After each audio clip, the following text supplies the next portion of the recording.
Everybody, it's Christine. I just want to show you a family devotion that we do. My friend dropped this off because she was doing it with her children, Making Brothers and Sisters Best Friends. It's written by Sarah, Stephen, and Grace Malley.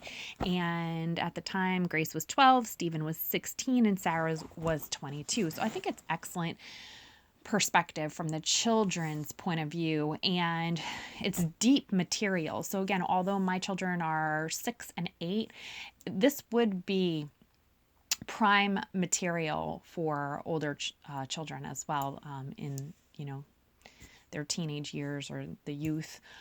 I even believe it's fitting for parents. I mean, we know that they're not going to grasp all the concepts, even though we tried to explain it to them in each chapter for their level. But we know that we're planting seeds or watering them, and God will make it grow up in their heart. So I wanted to show you, for example, this is Grace's section, and she writes, root problems are when your flowers are sick. Charlie was a sick tulip. He kept drooping over and couldn't stand up. He felt miserable, and his leaves and petals were even beginning to turn brown. All the flowers were trying to figure out what was wrong with poor Charlie. Maybe something is wrong with his leaves, a daisy suggested. They are so big and clumsy.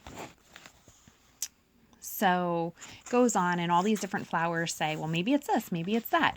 And then she refers to human flowers. There's a human flower named Jenny. Jenny is 10 years old, and she can't get along with her two brothers. She just never feels like being nice to them. It all started when they took something of hers a long time ago. They broke it, and that made Jenny really mad. This caused her to begin a pattern of anger towards them, and she always wanted to, quote unquote, get back. Her root problem is called bitterness. And we make a funny face, like literally, like if you taste something bitter, we make that face and we're like, that's anger, just, kept in there, and, just molding and getting old and crusty. And yeah, so they like when I make that face when I say bitter. And then there's Johnny, for example. He's a human flower too, but some call him a weed. Actually, some even call him a thistle. He causes a lot of trouble. He doesn't like anything his older sister does. The real problem is that he's jealous because he thinks his parents praise his older sister and not him. This makes Johnny always try to be better than his sister. I guess you can describe him like this. Jealousy is his petals and scent. Fear and guilt are his two leaves. Pride is his stem. But revenge is his root because he feels that his sister stole his parents. I suppose I'm a human flower named Grace. One day our family was visiting my grandma in Illinois. We were packing the car and about to leave for home. A few people in our family were discussing how two of our family members are slow. This is questionable. This is a funny, book too. Like they make light of, their stories, even though they address the truth. So here we go. Sorry, I have people texting and can't see my phone. So she's like, so sometimes we are a little slower than the rest of the family, but that's because we think harder. We can be fast if we want to. Okay, to continue my story, the certain three people were talking, laughing, and making jokes about how slow we are at gas stations. I became angry. In fact, I was so upset. I went and hid behind a bush in the backyard. Why was I so upset? Why couldn't I just laugh with them? Why did I hide? What was the root problem? The first underlying problem was that I was thinking wrong thoughts about my family. I was believing lies. Lies like they don't care about me, they must like to hurt me, I have the right to be angry, they were so mean to me, they only think about themselves, they don't even care if I'm sad, and they are so insensitive.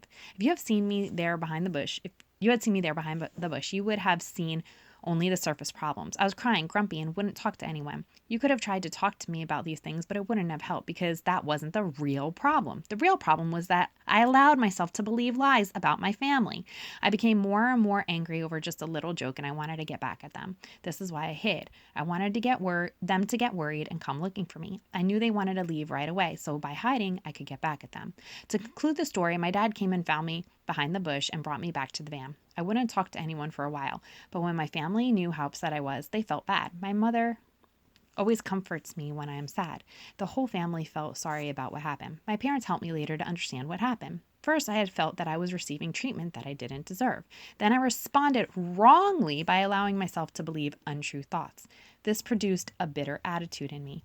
Root problems are important to flowers, whether they are real flowers or human, even though Problems at the root are invisible. They make everything else sick.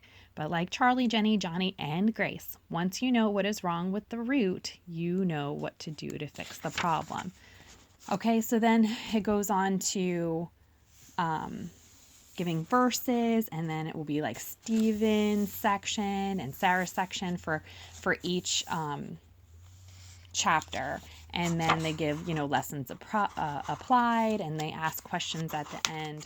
We don't really go over that. To be honest with you, my children get along beautifully. But I think this book is quite helpful, and that's why I'm even putting it up on YouTube. For instance, it says here, if we are overly irritated by small things someone does, if we see everything they do as wrong, if we have internal anger or feelings of hatred toward them, or if we are unable to forgive, these are signs of bitterness. And then they give a verse to go along with it, and they do the KJV version of it. So I do get out the NIV for my kids to understand as well. So that's what I got. If you're a mommy raising, even just a single child, I think to teach how to get along with cousins or peers at school or whatever, this book rocks. So I hope it blesses you, and if it helps just one person to apply the word in practical everyday living matters, then praise be to God.